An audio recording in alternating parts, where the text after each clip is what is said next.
Ești Mario! Ești Mario! Și! Vin! Hai! Și urcă și capul de marcă!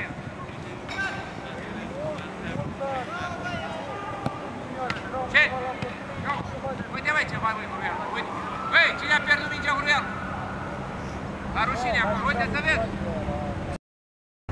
Băi, minutul 4! Dă-i drumul! Bravo, Tocquel, bravo! Trece Lucaci! Fața părții, Renato!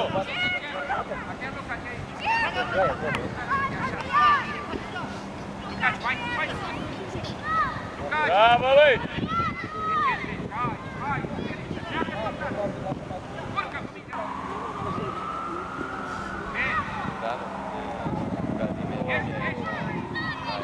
Bravo, bravo! Mai departe! Uite Cosmin, dă gol Cosmin! Profesor, noi am plecat.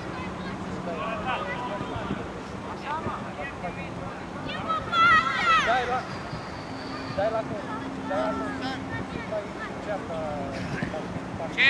Hai, tu, Lucaci, pe minge!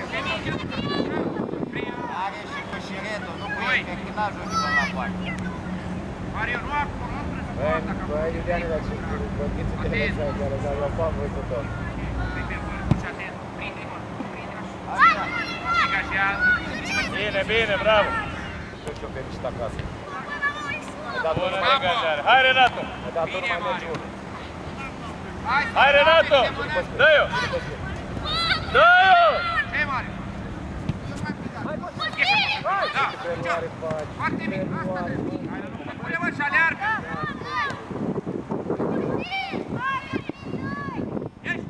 Bravo, bă, Cosmin. Bine, Cosmin, bine, frate! Hai, Renato! Bine, Mario, ieși! Aici e fotbalul, nu e... Dar ce a zis? La cotoaie. Cum? La cotoaie, dă-i și la cotoaie. Așa a zis? Ce, Vlad? La nimeni. Pas! Bravo, băi, te uiți, Renato! Atent! Bravo, băi, Renato!